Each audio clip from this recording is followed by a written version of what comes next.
Seigneur Jésus, nous venons devant toi aujourd'hui pour écouter ta parole, pour nous rappeler ce qui a été écrit, ce que toi et tes apôtres avaient vécu il y a longtemps et qui pourtant nous parle encore aujourd'hui. Nous te demandons de rendre nos cœurs et nos esprits réceptifs pour que nous puissions comprendre de quoi il s'agit, pour que nous puissions examiner notre vie à la lumière de cette parole et faire les ajustements et les corrections nécessaires s'il y en a. Nous sommes encouragés par ton exemple. Nous voulons te contempler, nous voulons continuer à regarder ta vie, nous voulons continuer à nous inspirer de toi et non pas des autres influences et des autres méthodes et des autres trucs qui nous sont proposés. Alors, aide-nous par ton esprit à bien saisir ce que tu as à nous dire ce matin. C'est en ton nom que nous te prions. Amen. Eh bien, peut-être que certains d'entre vous ont compris le titre de mon message, et au cas où vous ne le savez pas, eh bien, on va y venir dans quelques secondes. On est dans Luc chapitre 9, et donc, nous lisons comme contexte.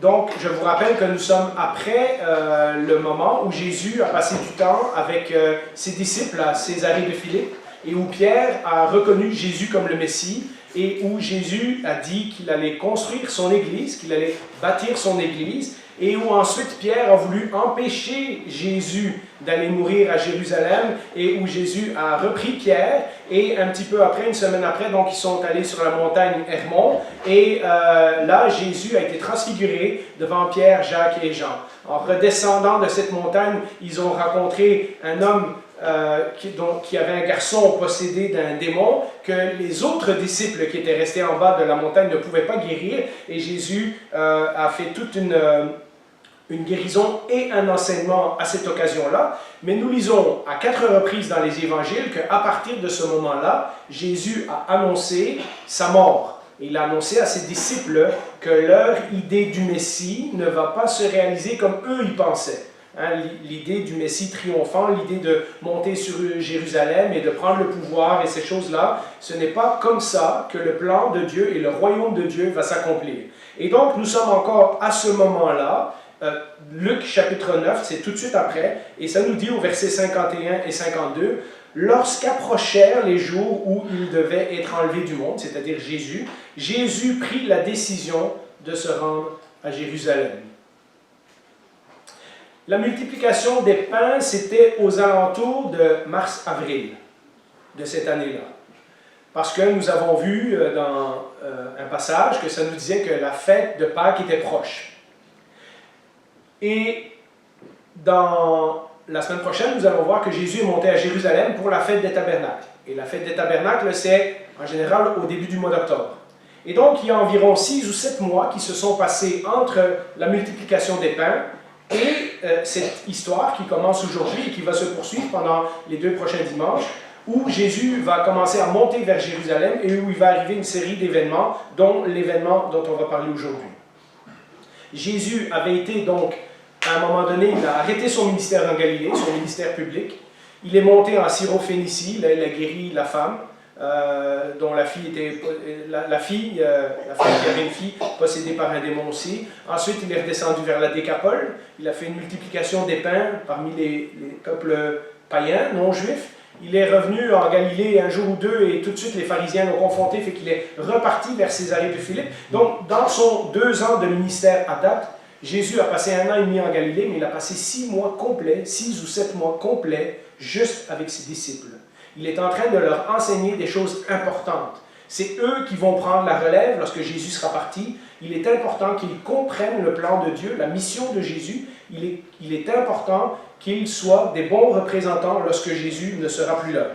Et Jésus leur annonce ces choses-là et ils ont un petit peu du mal à comprendre. Nous avons lu dans un texte la dernière fois qu'ils n'osaient pas poser à Jésus la question sur la résurrection. Ils posent plein d'autres questions à Jésus, mais celle-là, ressusciter des morts, ils ne comprennent pas ce que ça veut dire et ils ne veulent pas en parler avec Jésus.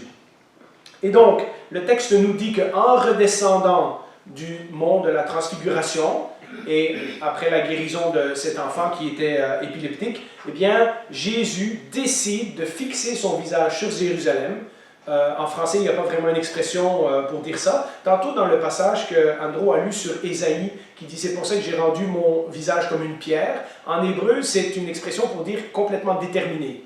Hein? On ne bougera plus.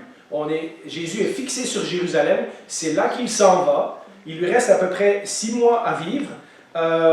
Il va aller, on va en parler la semaine prochaine, il va aller à la fête des tabernacles, et ça c'est en octobre. Et ensuite il va retourner, qui est environ au mois de décembre, à la fête des dédicaces, qui est le Hanouka, que les Juifs fêtent encore aujourd'hui. Et puis il va aller à Pâques l'année d'après, donc en mars-avril, et c'est là qu'il va être crucifié. Donc il lui reste environ, à ce moment-ci, 6 ou 7 mois à vivre, et Jésus a décidé que c'est là qu'il s'en va.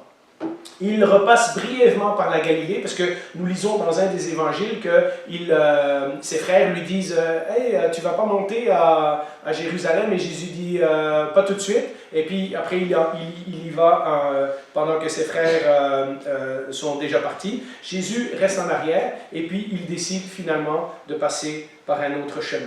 Alors on imagine que Jésus a fait un petit retour par la Galilée, d'abord parce que pour redescendre de Césarée de Philippe, il est obligé de passer par la Galilée, mais aussi parce qu'on sait que c'est là que Pierre et sa famille habitaient, on sait que Jésus avait aussi s'était installé à Capernaum, et donc il repasse probablement là pour voir la famille et ces choses-là. Et puis les frères de Jésus lui disent « Nous on monte à Jérusalem, et toi avec tes miracles et tout ça, tu es bien populaire, tu ne devrais pas aller te faire connaître à Jérusalem, parce qu'après tout, c'est là le centre d'intérêt, c'est là où tout se passe. Hein? Jérusalem, c'est la capitale. Si tu veux avoir du succès, il faut que tu ailles là. Mais Jean nous dit subtilement que les frères de Jésus ne croyaient pas vraiment en lui. Et ça, nous en reparlerons une prochaine fois. Jésus décide que son temps n'est pas encore venu, et on apprendra que des gens essaient de faire mourir Jésus, et donc Jésus doit être un peu plus prudent à ce moment-là, et il va décider de rester quelques jours en arrière à Capernaum. Et quand ses frères et tous ses amis, probablement le village et toutes les connaissances, etc., sont sur la route pour aller à Jérusalem, et qui est la route qui longe le Jourdain, et qui est la route que tous les pèlerinages juifs empruntaient, Jésus, lui, décide de faire le grand tour par la Samarie. La Samarie, c'est une région païenne, on va en parler dans quelques instants. Alors, dans Luc 9, 52-53, ça nous explique que Jésus décide de passer par un autre chemin pour éviter les foules. Il envoya devant lui des messagers qui se mirent en route et entrèrent dans un village samaritain pour lui préparer un logement. C'est un voyage qui dure 3-4 jours, donc il faut à un moment donné dormir à quelque part. Mais on refusa de l'accueillir parce qu'il se dirigeait vers Jérusalem. Il a donc choisi de passer par la Samarie plutôt que par la route habituelle. Et c'est un peu normal. Vous vous rappelez quand il avait 12 ans, ses parents revenaient par le chemin. Et ils étaient dans un long cortège et ils ont imaginé que Jésus était avec des amis. Et cela leur a pris jusqu'à la fin de la journée avant de se rendre compte que Jésus n'était pas là. Et donc, vous voyez, quand les gens d'une même région retournaient tous ensemble, il y avait des centaines et des milliers de gens sur le chemin, et puis, bon voilà, les gens voyageaient ensemble, etc. Si Jésus va dans cette foule-là, il va se faire reconnaître. Et les gens vont peut-être lui demander des miracles et des choses comme ça. Les ennemis vont être plus au courant de où Jésus est et qu'est-ce qu'il fait, etc. Alors Jésus décide de faire le tour par la région de Samarie, qui est une région hostile aux Juifs, comme on l'a lu dans le texte. Jésus veut aller à Jérusalem discrètement. Dans l'évangile de Jean, au chapitre 7, ça nous dit plusieurs fois que son heure n'était pas encore venue. Donc Jésus ne veut pas précipiter l'heure de sa mort. Il a un plan très précis de comment les choses vont se passer et il ne veut pas se faire arrêter plus tôt que prévu. Le verset que nous avons lu au début tantôt, je vous l'ai dit au verset 52 de Luc, nous dit qu'il était complètement déterminé. Donc il sait que c'est là son destin. C'est-à-dire que tout ce qu'il a dit à ses disciples, que le Messie doit aller à Jérusalem, se faire rejeter par les anciens du peuple, souffrir et puis mourir avant de ressusciter 3 jours après, eh bien, il est en train de dire, c'est ça qui va s'accomplir. Allons en direction de Jérusalem, j'ai encore des choses à accomplir, mais c'est vers là que je me dirige, c'est là que ma vie va se terminer. Alors, il envoie quelques-uns de ses disciples pour trouver un hébergement, et on le refuse. Alors, n'oublions pas, et si vous êtes familier avec la Bible, vous le savez, sinon je vais vous l'expliquer. N'oublions pas qu'il y a une grande animosité qui règne entre les Samaritains et les Juifs. Les Samaritains, Samarie, si vous regardez dans vos cartes, à la fin de vos Bibles, vous avez souvent des cartes, bien Samarie, si vous vous rappelez le livre de Rois et de Chroniques, etc., c'était la capitale du royaume du Nord. Quand le peuple d'Israël s'est divisé en deux, il y a eu le royaume du Sud qui était basé avec sa capitale à Jérusalem, c'était la tribu de Juda et Benjamin, et les 10 autres tribus se sont séparées et ont fait à Samarie une capitale. Ce royaume du Nord a été détruit par les Assyriens dans les années 700 avant Jésus-Christ. Et ils ont tous été déportés, et il y a les plus pauvres d'entre eux qui sont restés là sur place, etc., qui n'ont pas été amenés comme captifs en Assyrie. Et puis après, les Assyriens ont repeuplé cette région-là avec d'autres gens. Et donc, les quelques Juifs qui étaient là se sont mariés avec d'autres peuples, et donc ça a fait le peuple des Samaritains, qui disent qu'ils sont les vrais descendants d'Abraham, mais que les Juifs ne reconnaissent pas, parce que les vrais Juifs, eux, ils disent non, non, non, vous êtes mélangés avec du sang de d'autres nations. Hein, vous êtes un peuple bâtard, vous n'êtes pas le vrai peuple de Dieu. Et donc, il y a cette grande animosité entre les vrais Juifs, ceux qui sont au temps de Jésus encore, c'est très très fort, et ceux qui sont samaritains, qui sont un mélange de Juifs et d'autres peuples.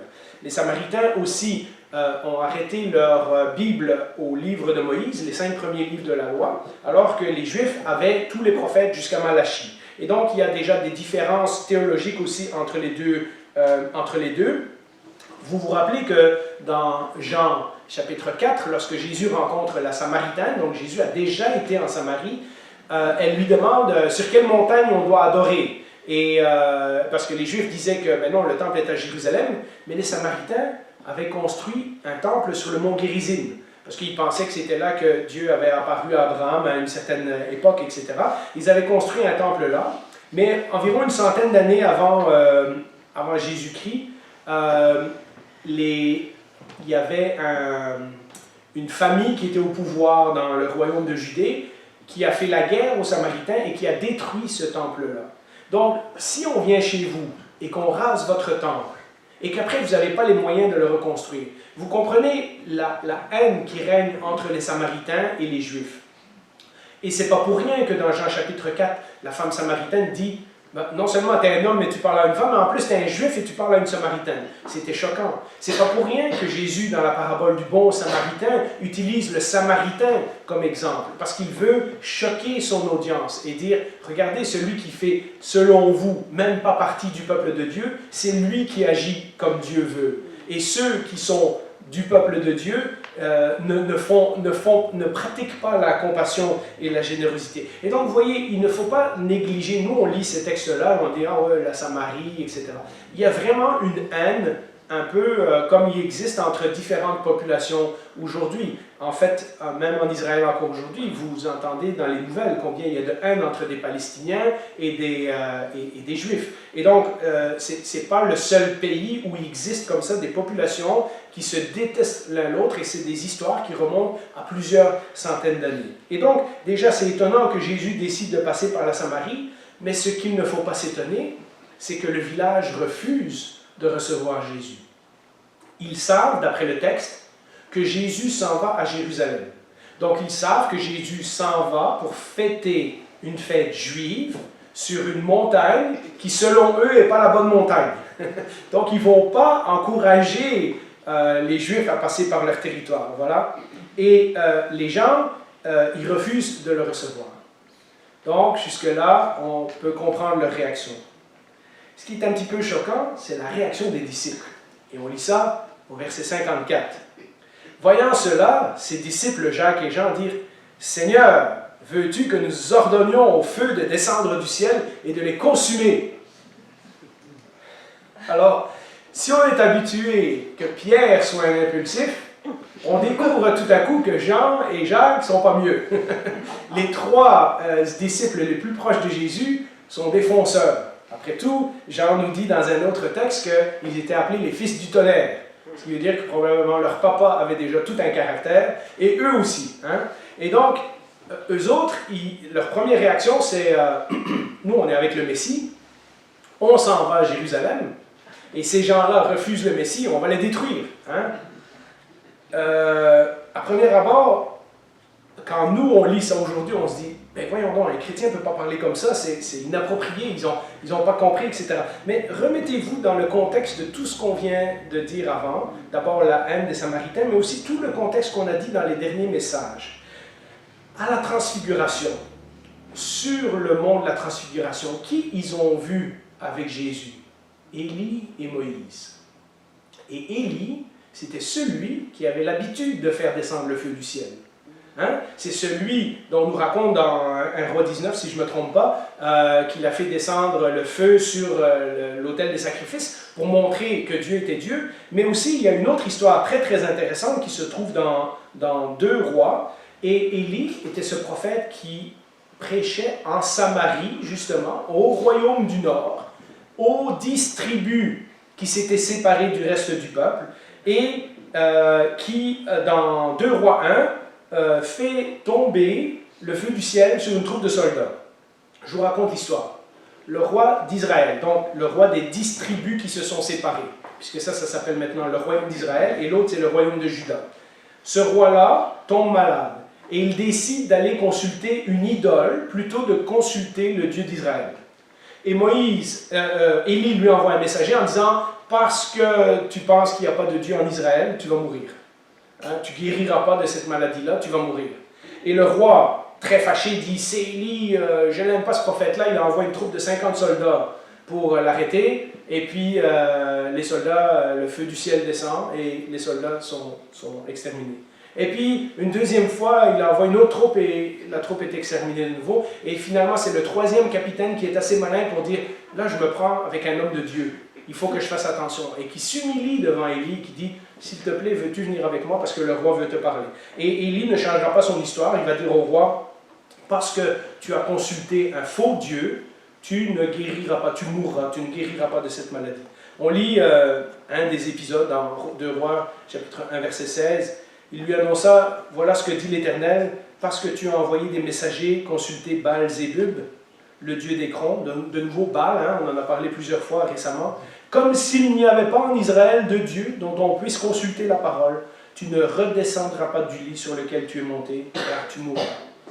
Et donc le roi fâché, et ce n'est pas le premier roi qui essaie d'arrêter Élie, hein, le roi Akab et la reine Jézabel avaient aussi voulu faire mourir Élie, et le roi envoie des troupes pour arrêter Élie, et Élie fait tomber le feu du ciel. On lit dans les versets suivants, il envoya vers lui un chef de 50 avec ses 50 hommes. Ce chef monta vers Élie qui était assis au sommet de la montagne. « Homme de Dieu, le roi te dit, descends. » Élie répondit au chef de 50, « Si je suis un homme de Dieu, que le feu du ciel descende, que le feu descende du ciel et te dévore, toi et tes 50 hommes. » Et le feu descendit du ciel et dévora lui et ses 50 hommes. Maintenant, nous, on n'est pas supposé faire ça, mais les prophètes de l'Ancien Testament étaient parfois protégés par Dieu de façon surnaturelle. Dieu voulait montrer que ces gens-là parlaient vraiment de sa part à lui. Et dans ce cas-ci, ce capitaine arrogant se fait détruire par Dieu pour avoir menacé l'homme de Dieu. Et comme je le disais il y a quelques instants, tous ces événements se passent exactement là où Jésus est avec ses disciples. Et donc, vous voyez, la transfiguration, ils ont vu Élie, ils savent qu'Élie doit venir avant le Messie, et ils font les liens avec tout ça. Hey, on est dans la région de Samarie, où Élie a fait tomber le feu du ciel. Et vous voyez tout à coup que leur réaction, en connaissant l'Ancien Testament, leur réaction tout à coup apparaît plus logique. Hein? Nous, on est du bord du Messie. Le Messie nous a choisis, nous 12, pour être ses apôtres. Il m'a choisi, moi, Jacques, et moi, Jean, pour aller avec lui sur la montagne pour voir sa gloire. On doit être spécial. Donc, on est dans le rôle d'Élie maintenant. On fait tomber le jugement sur ceux qui ne sont pas d'accord avec nous. Ils se sentent justifiés de détruire tous ceux qui s'opposent à eux. Ils se sentent dans la position d'Élie, celui qui apporte le jugement de Dieu. Et ça cadre tout à fait avec leur compréhension de l'Ancien Testament. Mais une fois de plus, ce que nous allons apprendre, c'est que ce n'est pas comme ça que l'on suit Jésus. Le chemin de Jésus est différent. Et Jésus, comme il l'a fait à Pierre, va leur faire des reproches. Et nous lisons ça au verset 55 et 56. Jésus se tourna vers eux et leur adressa des reproches en disant « Vous ne savez pas de quel esprit vous êtes animés. » En effet, le Fils de l'homme n'est pas venu pour perdre les âmes des hommes, mais pour les sauver. » Et ils allèrent dans un autre village. De la même façon, vous vous rappelez que Jésus a dit exactement la même chose à Pierre, de la même façon que Pierre ne savait pas de quel esprit il était animé lorsqu'il voulait empêcher Jésus d'aller à la croix, et que Jésus lui a dit « Arrière de moi, Satan, parce que tes plans ne sont pas les plans de Dieu, mais les plans des hommes. » Eh bien, Pierre, Jacques et Jean sont coupables de la même faute. Eux non plus, ils ne savent pas de quel esprit ils sont animés. Ce n'est pas comme ça le plan de Dieu. Ce n'est pas comme ça que le royaume de Dieu sera établi. Ce n'est pas comme ça que le Messie doit accomplir sa mission. Le reproche de Jésus va nous apparaître beaucoup plus clair quand nous considérons le contexte de tout ce qu'il est en train d'enseigner depuis plusieurs mois. Et c'est pour ça que je vous invite à relire les chapitres avant et même les chapitres qui suivent dans les évangiles, parce que ce qu'on voit, c'est que cet épisode-là est entouré d'un tas d'autres épisodes qui montrent vraiment l'état d'esprit des disciples. C'est pas juste là qu'ils ont fait un petit « oups, on n'aurait pas dû ». Les disciples ont vraiment leur esprit, leur mentalité, elle est ailleurs. Je vous passe en revue. La dernière fois, on a vu, quand ils sont en train de redescendre de la montagne, et puis à une autre fois, quand ils vont aller en Galilée, ils sont en train de discuter qui est le plus grand dans le royaume de Dieu. Hein? Donc tout de suite, ah ouais, on est avec Jésus. Hein? Nous, on a vu la transfiguration, c'est réglé là. Hein? Et après, ils vont demander, est-ce qu'on peut être assis à ta droite et à ta gauche? Eux, ils ont déjà tout leur plan de comment ça sera dans le royaume de Dieu. Hein? Qui est le plus grand? Et Jésus prend un petit enfant et le met au milieu d'eux et dit, il faut être comme cet enfant. Si vous n'acceptez pas le royaume de Dieu comme cet enfant, et on ne parle pas là d'innocence, on parle qu'un enfant, c'est quelqu'un qui n'est rien du tout dans la société de l'époque. Si vous n'êtes pas humble, si vous n'êtes pas une personne qui n'a pas de valeur comme cet enfant, vous ne pouvez pas accepter le royaume, vous ne pouvez pas entrer dans le royaume de Dieu. Vous ne comprenez pas le plan de Dieu. Dans un autre, dans Matthieu 18, qui suit aussi après, il fait un long enseignement sur le pardon. Alors que les disciples veulent se venger, Jésus dit, et alors Pierre, petit malin, qui dit, Seigneur, est-ce que je vais pardonner 7 fois? Et Jésus monte la limite là beaucoup plus haut. Donc cet épisode-là, il se passe tout de suite après ça. Hein? Et Jésus leur dit, non, non, le pardon, là, ça fait partie des valeurs du royaume, et le pardon, c'est à l'infini. Hein? C'est 7 fois 70, donc c'est des chiffres parfaits en hébreu, donc ça veut dire à l'infini.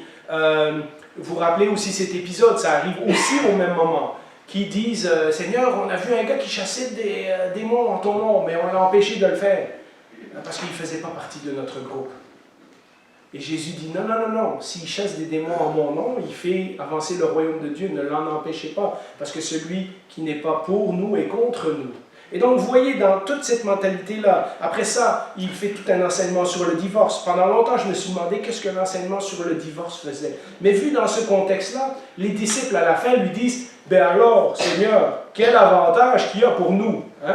Si on doit faire tout ça avant de divorcer sa femme, c'est quoi l'avantage? » Parce que, rappelez-vous que les hommes, à ce moment-là, ont le gros bout du bâton dans la société juive. C'est eux qui écrivent une lettre de divorce et qui renvoient la femme chez eux. Etc., etc. Et vous voyez encore cette mentalité, ben voilà, qu'est-ce qu'il y a pour nous là-dedans hein? Après, la parabole du bon samaritain, elle vient aussi au chapitre 10, tout de suite le chapitre après, hein? Où les gens veulent dire, ah, Seigneur, qu'est-ce qu'on doit faire pour rentrer dans le royaume? Et Jésus leur dit, ben, faites comme le samaritain.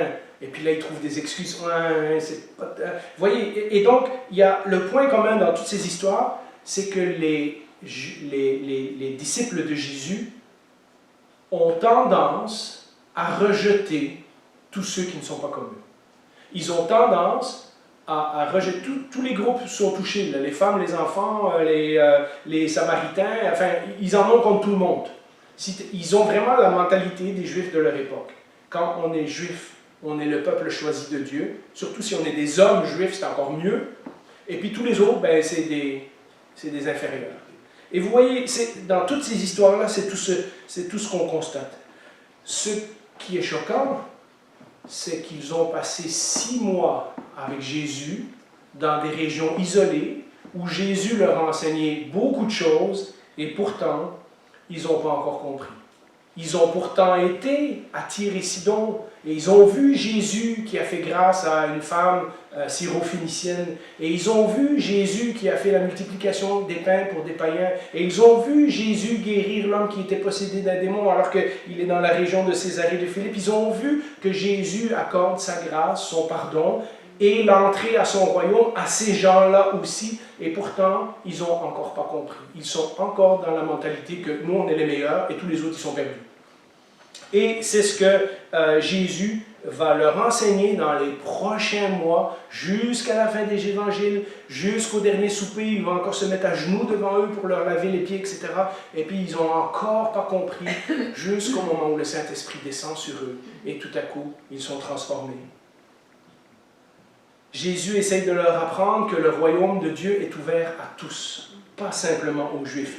Et qu'il grandira même au milieu, ça c'est la parabole des moutardes et la parabole de l'ivraie du bon grain, etc. Et toutes les autres paraboles sur le royaume. Il grandira même au milieu des gens qui ne sont pas comme les disciples. Et ils ont encore beaucoup de chemin à faire. Vous savez, je repensais à tout ça, je regardais à notre vision du leadership, je regardais à nos visions sur l'Église. Je lis beaucoup de livres, je regarde un peu ce qui se fait ailleurs, etc. Et je trouve que beaucoup de notre vision de ce que c'est d'être un leader, un disciple de Jésus, un engagé pour le Seigneur, équivaut à dire ceux qui sont des leaders, ils sont supérieurs aux autres. Ceux qui sont comme Jacques et Jean et Pierre, qui ont vu la transfiguration, comme moi qui suis pasteur, nous on a été choisis. Nous, de toutes sortes de façons, les disciples développent cette mentalité-là et nous ne sommes pas à l'abri de cette mentalité-là encore aujourd'hui. Nous ne sommes pas à l'abri de voir que il y a des chrétiens qui sont des top chrétiens et puis il y a tous les autres. Et puis les païens, c'est encore pire. Ceux qui ne viennent pas à l'église, eux autres, ils sont tous perdus. Et vous voyez comment, sans le faire exprès, c'est cette idée qu'on propage. Regardez combien de pasteurs vedettes sur Internet et dans les magazines qui ont écrit des livres, etc. Et puis après, ils tombent. Et puis tout leur ministère s'écroule. Oui, les leaders ont des responsabilités plus grandes que les autres. Mais Jésus ne va pas arrêter de leur enseigner que si vous voulez être le plus grand, il faut être le serviteur de tous. Ça, c'est le message de Jésus. Cela ne veut pas dire que les leaders sont des meilleurs chrétiens, que tel pasteur qui a une grosse église est meilleur que tel pasteur qui a une petite église. De toute façon, en plus, c'est même pas son église, c'est l'église du Seigneur. Jésus implique que l'humilité et le service sont des qualités beaucoup plus grandes dans le royaume de Dieu que de dire moi, je suis capable de faire descendre la foudre du ciel. Moi, je suis capable de faire des miracles. Moi, je suis capable de regarder comment Dieu m'a béni. J'ai un avion, j'ai ci, j'ai ça. Voyez, vous voyez comment la tentation elle est tellement forte de vouloir aller vers ce modèle-là, parce que c'est aussi le modèle qu'on a dans notre société. Qui on admire aujourd'hui? Les hommes d'affaires qui font des milliards. En tout cas, on les admire peut-être pas parce qu'on est jaloux d'eux, mais c'est de eux qu'on parle. Elon Musk et le gars d'Amazon et l'autre gars de Google, etc. etc. C'est eux quand on est jeune à l'école et tout ça, c'est à ça qu'on veut ressembler. Quand on étudie dans les finances, dans l'économie, dans les affaires, on veut un jour être riche comme eux. Les vedettes du sport qui font des millions, les vedettes de cinéma qui ont des grosses maisons et tout ça. Regardez comment même la mentalité de notre société est orientée vers ça. On met des gens qui ont du succès dans une certaine catégorie et on met tous les autres ailleurs. Et Jésus dit, dans mon royaume, c'est pas comme ça que ça fonctionne. Et c'est pas non plus selon ces méthodes-là que mon royaume va venir. Et Jésus montre l'exemple dans sa propre vie de ce qu'il est en train d'enseigner. Parce que dans les prochains mois, il va aller à Jérusalem et puis il va se faire rejeter, il va se faire cracher, il va se faire arracher la barbe dans le texte qu'on a lu tantôt, il va se faire mettre une couronne d'épines, il va se faire clouer sur une croix comme le plus vulgaire des criminels et il va mourir afin que nos péchés soient pardonnés. Vous savez, les amis, nous devons accomplir la mission de Jésus avec les méthodes de Jésus.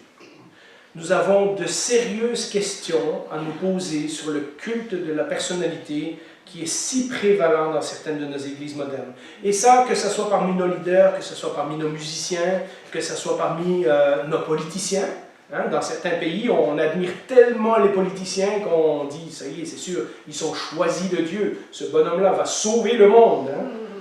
Nous avons de sérieuses questions à nous poser quand nos modèles d'église sont basés sur des outils de marketing, sur des sondages, et c'est très la mode depuis les années 90. Des consultants en église, ça existe aujourd'hui, c'est un métier. Des gens qui vous disent quoi faire pour que votre église marche. Ils ont fait toutes les études de marché, ils ont étudié, etc., etc. Et de construire nos assemblées sur ces modèles-là, c'est extrêmement dangereux. Je regardais comment le mouvement des églises qui avait enlevé tout ce qui était choquant pour faire sentir les gens bien, etc., etc., comment aux États-Unis, il est en train de s'écrouler ce mouvement-là. Parce que lorsqu'on vient dans une église où on ne confronte jamais les gens avec la véritable parole de Dieu et avec les exigences de Jésus, ce que ça fait, c'est que le jour où cette église-là ferme, tous ces gens-là arrêtent d'aller à l'église. Ils ne sont pas des vrais disciples, ils n'ont pas vraiment grandi. Et vous voyez, on peut avoir une église de 10 000 personnes qui ferment, et puis tout à coup, il y en a 9 500 qui ne vont plus à l'église nulle part. Et on se rend compte qu'ils n'avaient vraiment jamais grandi en tant que disciples. Et vous voyez comment c'est tellement dangereux de regarder ces modèles-là et de regarder la croissance et de regarder... Et je ne dis pas que toutes les églises qui ont beaucoup de gens sont comme ça. Il y a des églises qui ont 3 000 personnes et qui fonctionnent très bien, et qui prêchent la parole de Dieu, etc., etc. Mais le danger est là. Nous avons de sérieuses questions à nous poser quand le pouvoir, le succès, l'autorité, le titre ou la compétence sont les valeurs que nous mettons de l'avant pour un serviteur de Dieu, au lieu de l'humilité, la repentance, le service et la fidélité. Quand je parle de serviteur de Dieu, je ne parle pas juste de celui qui est en avant, mais tout le monde qui prétend faire le travail du Seigneur. Tout le monde qui évangélise, tout le monde qui partage la parole, tout le monde qui agit en tant que chrétien dans sa vie, lorsque ça nous monte à la tête, il y a des grands dangers de dire « Ah, moi je suis chrétien, puis eux, regarde mon voisin, comment est-ce qu'il vit, etc. » Et vous voyez, sans le faire exprès, on peut faire comme les disciples. On ne demande pas le feu du ciel, parce qu'on a lu la vie de Jésus, puis on sait que c'est pas correct. Mais des fois, on aimerait donc ça, que le feu du ciel tombe sur quelqu'un qui ne fait pas notre affaire, hein, sur un politicien corrompu, ou sur quelqu'un qui a volé beaucoup de gens, etc. Et vous voyez, dans ce temps-là, Jésus nous rappelle, vous ne savez pas de quel esprit vous êtes animé. Vous ne savez pas de quel esprit vous êtes animé. Certains d'entre nous n'aimeront peut-être pas ces paroles. Mais ça ne va pas s'améliorer, parce qu'à partir de maintenant, les enseignements de Jésus vont devenir beaucoup plus directs, beaucoup plus intenses. Mais ces confrontations vont devenir aussi beaucoup plus intenses. Parce que plus Jésus va monter le standard dans son message, plus des gens vont s'opposer à lui jusqu'à vouloir le faire mourir. L'avertissement, il est là. Mais j'aimerais finir avec une histoire extraordinaire en conclusion pour aujourd'hui, parce que Jésus a promis de bâtir son Église, hein, et que même les portes du séjour des morts ne résisteraient pas contre elle, etc., etc. Et la fin de cette histoire, quand on repense aux disciples, et quand on les regarde quelques années plus tard, la fin de l'histoire est beaucoup plus fantastique. Suite au témoignage de Philippe, vous savez, celui qui a baptisé l'eunuque, hein, et puis il est allé en Samarie, et il a évangélisé là, et nous lisons dans Actes chapitre 8, versets 14 à 17, « Les apôtres qui étaient à Jérusalem apprirent que les habitants de la Samarie avaient fait bon accueil à la parole de Dieu. Et ils envoyèrent Pierre et Jean. Ceux-ci descendirent et prièrent pour eux afin qu'ils reçoivent le Saint-Esprit. En effet, ils n'étaient pas encore descendus sur aucun d'eux. Ils avaient seulement été baptisés au nom du Seigneur Jésus. Alors Pierre et Jean posèrent les mains sur eux et ils reçurent le Saint-Esprit. » Dans cette même région où Jacques n'est plus là, il s'est fait tuer par Hérode, mais Jean est encore là et est avec l'apôtre Pierre. Eh bien, Jean et Pierre vont dans cette région, et Jean, qui avait voulu faire descendre le feu du ciel sur le village des Samaritains, fait descendre maintenant un autre feu sur les Samaritains, mais c'est le feu de l'Esprit. C'est le feu qui donne la vie, c'est le feu qui ranime, c'est le feu de la nouvelle naissance. Accomplissant ainsi les paroles que Jésus avait dites lorsqu'il est monté au ciel, dans Acte 1, verset 8, « Mais vous recevrez une puissance lorsque le Saint-Esprit viendra sur vous, et vous serez mes témoins à Jérusalem, dans toute la Judée, dans la Samarie et jusqu'aux extrémités de la terre. Et vous voyez, finalement, Jésus avait eu raison sur toute la ligne.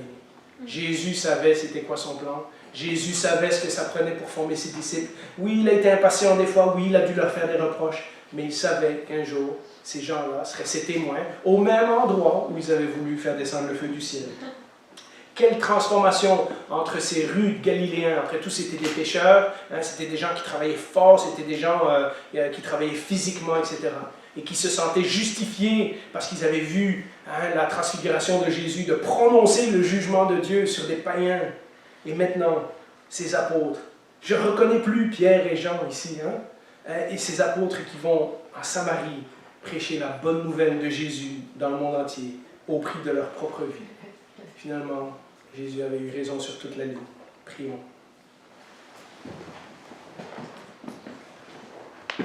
Bien, Seigneur, après ce message, nous avons un examen moral à faire de notre vie, de nos intentions, de nos motivations lorsque nous te servons, mais aussi de la façon dont nous évaluons ton Église, la façon dont nous évaluons les ministères, la façon parfois dont nous nous voyons par rapport aux autres qui ne te connaissent pas encore. Mais au bout de cette évaluation, tu nous rappelles que c'est ton Église, c'est ton royaume, c'est toi qui le bâtis, et que tu arriveras à tes fins d'une façon ou d'une autre. Et nous espérons que, après ce cheminement et après ce questionnement, nous puissions être comme Pierre et Jean et pouvoir annoncer la bonne nouvelle autour de nous. Que nous puissions être remplis de ton amour, que nous puissions être remplis de fidélité, d'humilité, de service envers ce monde qui est perdu et qui a tant besoin de toi.